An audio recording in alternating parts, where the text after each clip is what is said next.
ओम नमः शिवाय, श्री शिवाय नमस्तुभ्यम, श्री गणेशाय नमः। नमस्कार प्रिय दर्शकों, हाजिर हूँ मैं अपने YouTube चैनल सिभी सृष्टि के आधार है। आप सभी का हार्दिक स्वागत है।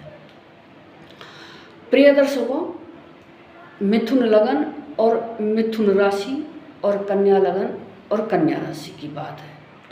तो इन दोनों लगन और दोनों राशियों के मालिक बुधदेव बनते हैं, जो कि बुधदेव 22 जून 2025 से कर्क राशि में अस्त हैं और अब जाके 9 अगस्त 2025 को रक्षाबंधन के दिन पे उदय हुए थे और 11 अगस्त 2025 को मार्गीय हो जाएंगे। अब इतने दिनों के दौरान यानी 22 जून से और आज 8 अगस्त तक कन्या लगन और कन्या राशि और मिथुन लगन और मिथुन राशि वालों का स्वास्थ्य अस्वस्थ रहा होगा, क्योंकि स्वास्थ्य का मालिक और राशि का मालिक जब अस्त हो जाए, निर्बल हो जाए, तो स्वास्थ्य ने बिगड़ना ही है। और कन्या लगन और कन्या राशि के जातकों के लिए तो बुध ग्रह बहुत ही महत्वपूर्ण ग्रह बन चुके हैं। क्यों? अभी फिलहाल क्योंकि कन्या लगन के जातकों के ऊपर शनि की दृष्टि है, सप्तम दृष्टि, और शनि की दृष्टि सप्तम स्वास्थ्य को खराब करने वाली होती है। और साथ ही स्वास्थ्य के मालिक, करियर के मालिक अस्त हो जाएं तो डबल दिक्कत है। तो आप लोगों के स्वास्थ्य बहुत खराब रहा होगा, जो टाइम मैंने बताया आपको। और आपके अगर आप व्यापारी हैं तो व्यापार में कुछ तरह की नहीं हुई होगी, परेशानी आई होगी, अनेक प्रकार की। विद्यार्थियों को भी परेशानी आई होगी इसमें। ठीक है प्रिय दर्शकों, अब जाके 9 अगस्त 2025 से आपका स्वास्थ्य ठीक होने लग जाएगा धीरे धीरे करके, क्योंकि बुध ग्रह उदय हो गए 9 अगस्त को और 11 अगस्त 2025 को बुधदेव क्या हो जाएंगे? मार्गीय हो जाएंगे। तो तो कर्क राशि में क्या करेंगे? गोचर करेंगे, तो आपका स्वास्थ्य अच्छा हो जाएगा। लेकिन इसमें तीसरी और दिक्कत आई। एक तो कन्या राशि वालों के स्वास्थ्य में शनि की दृष्टि, दूसरा बुध देव का अस्त होना, तीसरा कि किस राशि में अस्त हुए? कर्क राशि में। कर्क राशि क्या है? शत्रु राशि है, चंद्रमा की राशि है और बुध देव के पिताजी चंद्रदेव है। ठीक है, और चंद्रदेव कैसे हैं? बुधदेव चंद्रदेव की कैसी औलाद है? प्रेम संबंध से ही उत्पन्न हुए थे बुधदेव। और किसके माता कौन है उनकी? बृहस्पति देव की पत्नी तारा। बुधदेव रियल में जो मानते हैं, वो किसको मानते हैं? अपने पिता बृहस्पति देव को, जबकि औलाद तो चंद्रदेव के है। लेकिन बुध ग्रह इस चीज़ को नहीं मानते, बाप नहीं मानते चंद्रदेव को। यही कारण है कि कर्क राशि उनकी शत्रु राशि मानते हैं। और बुधदेव किसके कारक हैं? दिमाग के, बुद्धि के। और चंद्रदेव किसके कारक है? मन के। तो मन कैसे होता है? चंचल होता है। और दिमाग कैसे होता है? दिमाग मैंडेट, स्थिर। समझते हो आप? और जब चंद्रदेव मन के कारक हैं तो सबको पता है कि मन अभी कहीं और अभी कहीं चंचल होता है। और बुध जो दिमागबाज होगा वो मन की नहीं सुनेगा, जो मन का शाप होगा वो दिमाग की नहीं सुनेगा। बहुत से लोग होते हैं, फैसले कुछ लोग दिमाग से लेते हैं, कुछ लोग इमोशनल होके ही फैसला ले लेते हैं। ज़्यादा इमोशनल कौन लोग होते हैं? जिन पे चंद्रदेव की कृपा होती है। इमोशनल ना होना दिमाग से काम करना, धैर्य से काम करना। कैसे लोग होते, अच्छे व्यापारी, बात करने की तरीका, वाणी अच्छी हो, मीडिया वाले लोग, बड़े दिमागबाज, बड़े वैज्ञानिक, इंजीनियर, ये सारे लोग, डॉक्टर, ये होते कौन है? बुद्धदेव की कृपा, क्योंकि बुद्ध और चंद्रदेव जो चंद्रदेव से प्रभावित लोग होते हैं, रोमांटिक होते हैं, खुश होते हैं, मन की सुनते हैं, दूसरों की नहीं मानते। चाहे कोई उनकी मजाक उड़ालो तो उड़ालो, तो मन मौजी होते हैं, मन की सुनते हैं, बात खत्म, ऐश करते हैं। और उनका साथ अगर जो चंद्रदेव से प्रभावित लोग होते हैं, प्रिय दर्शकों, अगर उनका साथ शुक्र जैसा ग्रह भी दे दे, तो पर ऐसे बहुत बड़े कलाकार होते हैं, जीवन भर बहुत मौज मस्ती मारते हैं। और साथ में उनका शनि भी अच्छा हो जाए तो समझ लो उम्र का लंबा होना भी बहुत अच्छा, कोई दुख बीमारी नहीं है। तो ऐसे लोगों के क्या कहते हैं, मौजा ही मौजा है, फिर तो मौज है जिंदगी में, समझ गया। तो कन्या लगन और कन्या राशि और मिथुन लगन और मिथुन राशि वालों के लिए ये समय बड़ा डिफिकल्ट था, लेकिन चिंता वाली बात नहीं है, अब सब कुछ आपके लिए नॉर्मल होने जा रहा है। और बुध देव उदय तो हो जाएंगे कल।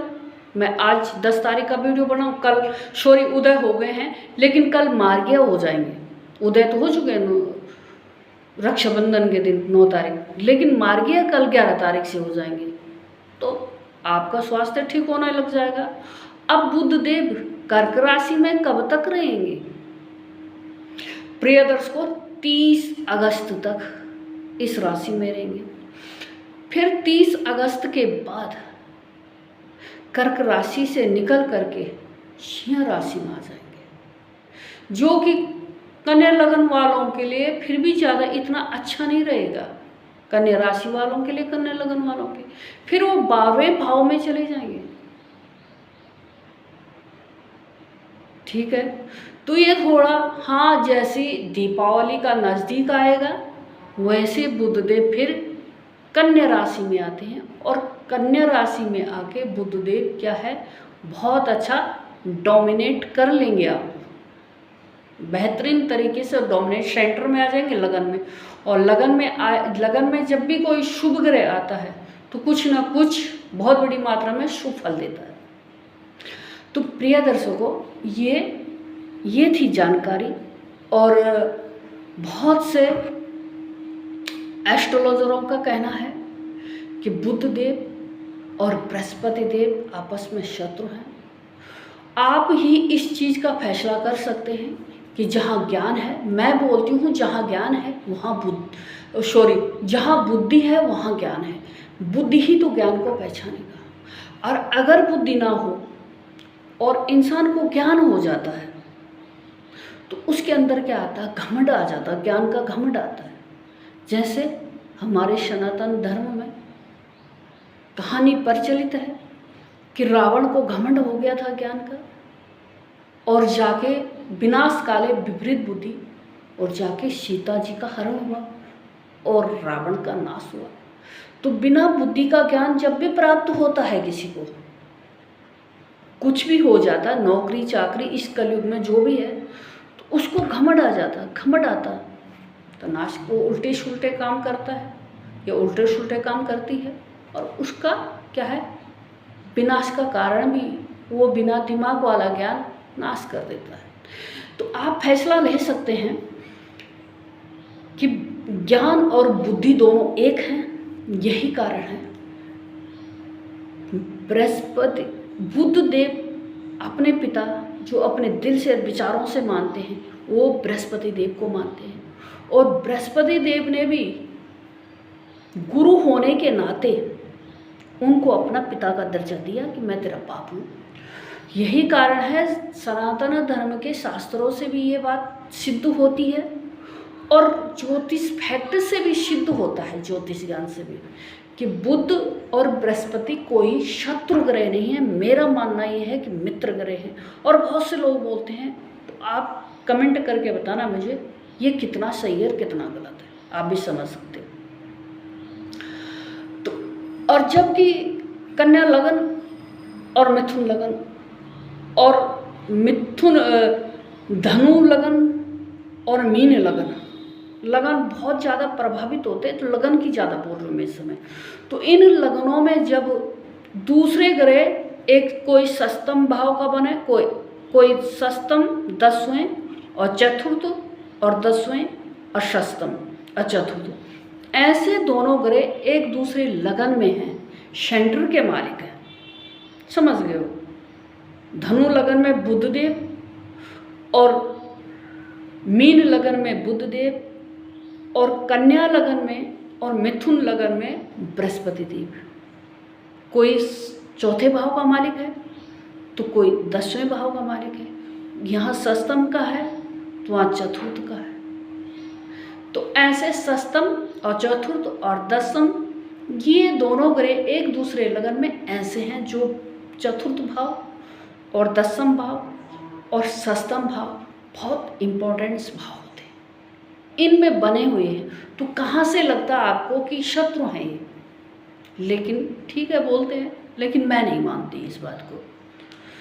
तो प्रिय दर्शकों, ये थी जानकारी। आपको मेरी जानकारी कैसी लगी कमेंट में लिखना। और ऐसे ही कई रोचक बातें हैं जो हमारे ज्योतिष शास्त्रों से भी और हमारे जो वेद पुराण या सनातन धर्म में जो शास्त्र है जुड़े रहते हैं। और जब भी तो बात है कि जब कोई भी ग्रह राहु और केतु राहु छोड़ के कोई भी ग्रह का दोष होता है तो सबसे पहले भगवान की पूजा होती है। और बिना भगवान की और बिना गणेश भगवान की पूजा का तो कोई भी ग्रह की पूजा हो ही नहीं पाती। तो हमारा धर्म, सनातन धर्म, भगवान और ये ज्योतिष आपस में एक गठबंधन है मजबूत। तो प्रिय दर्शकों, आज के लिए इतना ही। तब तक के लिए नमस्कार। अगले वीडियो में हाजिर होंगे। और आप जेंट्स हैं तो अपना व्यक्तित्व ऐसे प्रस्तुत करो कि हर लेडीज़ आपके साथ में अपने आप को सुरक्षित महसूस करे। अगर आप लेडीज़ हैं तो अपना व्यक्तित्व ऐसे प्रस्तुत करो कि हर जेंट्स आपको माँ और बहन का सम्मान दे। ओम नमः शिवाय, श्री शिवाय नमस्तुभ्यं, गणेशाय नमः। जय केदार बाबा की और जय देवभूमि उत्तराखंड, जय भारत।